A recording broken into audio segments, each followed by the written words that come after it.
Imagine standing atop the highest peaks of the Andes Mountains.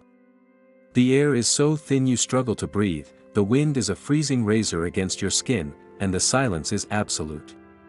It is here, closer to the sun than almost anywhere else on Earth, that archaeologists stumbled upon a discovery so perfectly preserved it looked as if it had fallen asleep just yesterday.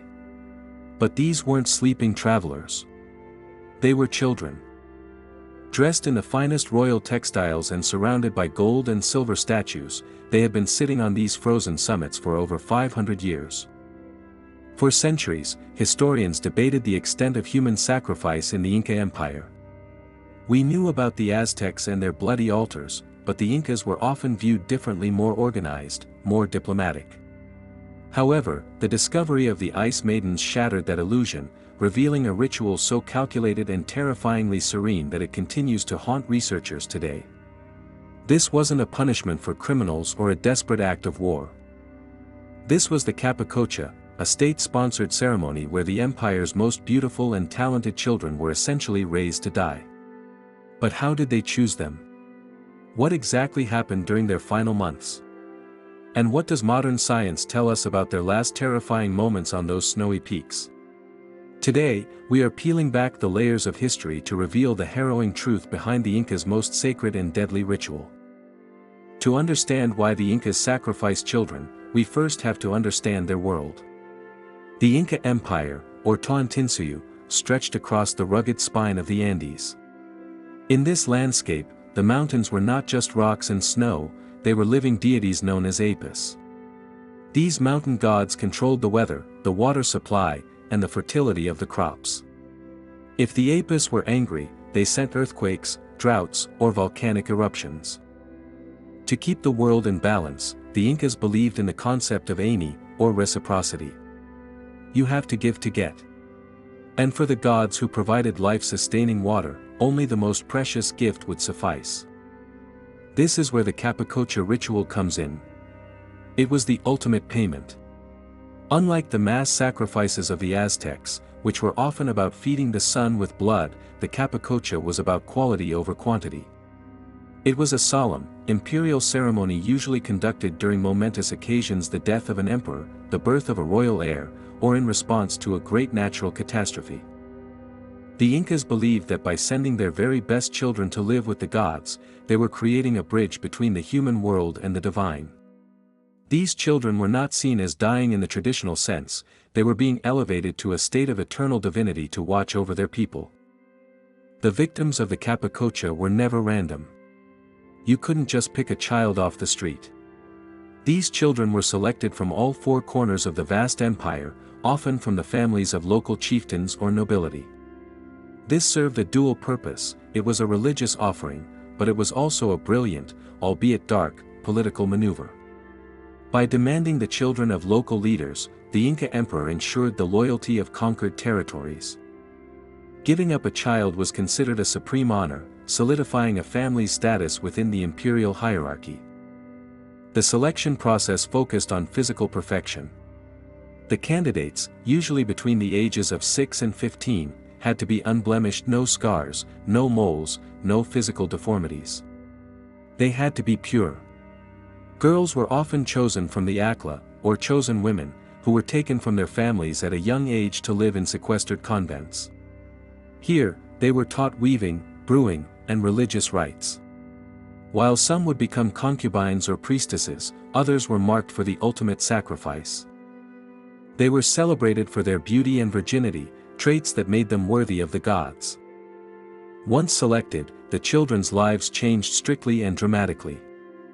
Modern forensic science, specifically hair analysis, has allowed us to look back in time and see exactly what these children ate in the months leading up to their deaths.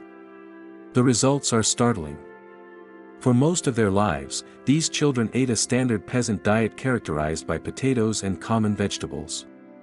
But roughly 1 year before the sacrifice, their diet shifted radically.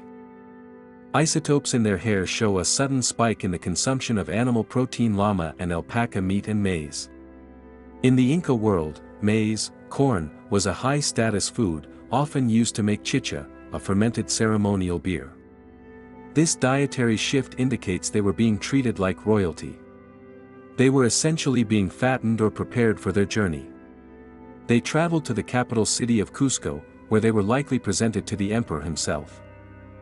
This year-long procession was a way to sanctify them, stripping away their mortal identity and preparing them to become messengers to the gods. They were dressed in the finest alpaca wool and adorned with precious metals, living a life of luxury that was essentially a countdown to their end.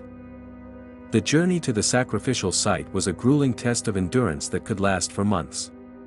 The priests, the children, and a retinue of assistants would walk hundreds of miles from Cusco to the specific mountain chosen for the ritual. We aren't talking about a casual hike, we are talking about scaling volcanoes and peaks that rise over 20,000 feet, 6,000 meters, above sea level. Archaeologists have found the remains of tambos, rest houses, and ceremonial platforms built at these impossible heights. The logistics alone were staggering.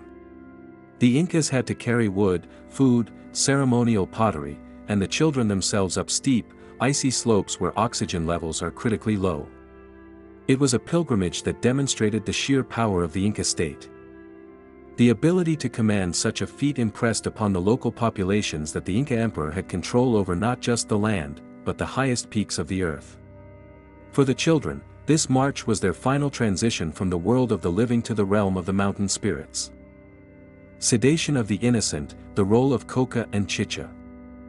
Perhaps the most disturbing, yet empathetic, discovery regarding the Capacocha is how the children were managed in their final weeks. They were not dragged kicking and screaming to the altar. Instead, they were heavily sedated.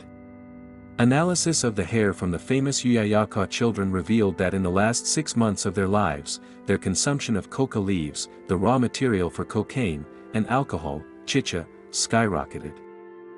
The coca helped them cope with the grueling altitude, suppressing hunger, fatigue, and the cold.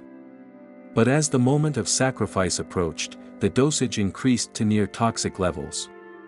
The alcohol served to intoxicate and sedate them. By the time they reached the summit platform, these children were likely in a trance-like state, confused, or completely unconscious. This suggests that the priests did not want the children to suffer panic or fear at the moment of death. A terrified sacrifice might displease the gods. A calm, sleeping child was a peaceful offering. It adds a layer of complexity to the ritual. It was brutal, yes, but executed with a strange kind of care. How did they actually die? Hollywood often depicts sacrifice as a bloody affair with hearts being ripped out, and while the Aztecs did that, the Inca Capacocha was usually different. Because the bodies had to be perfect offerings, the priests generally avoided external damage. In many cases, the primary cause of death was hypothermia. The children, heavily intoxicated and wrapped in layers of textiles, were placed in burial niches carved into the frozen earth. They simply fell asleep and never woke up, freezing to death in the thin air. However, this wasn't always the case. Some mummies show signs of blunt force trauma. For example, the famous Juanita mummy, discovered on Mount Amparo, had a fractured skull. This suggests that in some instances, perhaps if the child wasn't compliant or if the sedation hadn't worked fully, the priests would deliver a swift blow to the head to ensure death. Other evidence suggests strangulation in rare cases. But regardless of the specific method, the goal was to leave the body looking as if it were merely resting, waiting for the gods to wake it. The most famous evidence of these rituals comes from two major discoveries. First, there is Juanita, the ice maiden found in 1995 by Johann Reinhardt. She was discovered after a nearby volcanic eruption melted the snow on Mount Amparo, causing her burial bundle to roll down the slope. She was incredibly well preserved, giving the world its first real face of the Capacocha. Even more distinct are the children of Uyayaka, discovered in 1999 on the border of Argentina and Chile. These three children, a 15-year-old girl, the maiden, a 7-year-old boy, and a 6-year-old girl, the lightning girl, are considered the best preserved mummies in the world. They were found at 22,000 feet. The maiden looks like she is just sitting there, her hands crossed, her face serene. The cold and the lack of oxygen preserved them so well that there was still blood in their hearts and food in their stomachs. It is through studying them that we know about the diet, the drugs, and the clothing. They are silent, frozen witnesses to the empire's power. It is difficult for us, looking through a modern lens, to reconcile the killing of children with a functioning society. But we must view this through the Inca worldview. For the parents, this was likely a mix of devastating grief and immense pride. To have your child chosen was the ultimate validation of your lineage. It meant your family would be honored forever. The child did not die and disappear, they became an oracle. After the sacrifice, the burial sites often became places of pilgrimage. Local priests would return to the site to bring offerings and ask the mummified child for guidance or blessings. The child acted as an intermediary. If the crops were failing, the community would pray to the sacrificed child to intercede with the mountain god. In this way, the sacrifice was a contract of survival. The loss of one life was the price paid to ensure the survival of thousands. It was a horrific, yet logical, transaction within their belief system.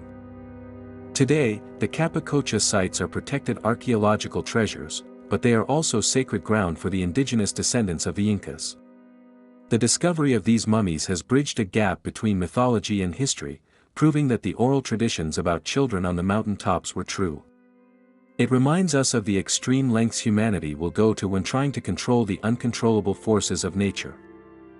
The Inca Empire fell to the Spanish conquistadors, who destroyed much of the culture and suppressed these rituals.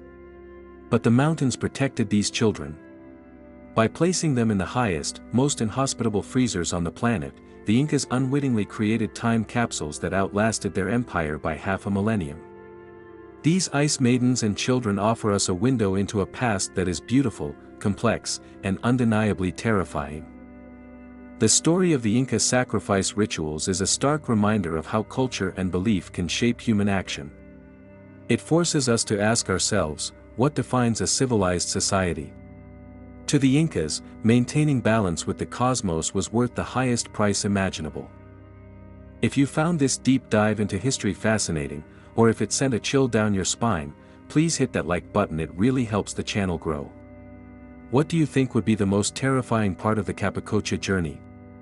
Let me know your thoughts in the comments below. And don't forget to subscribe and ring the bell so you never miss out on our next journey into the dark corners of history. Thanks for watching, and I'll see you in the next one.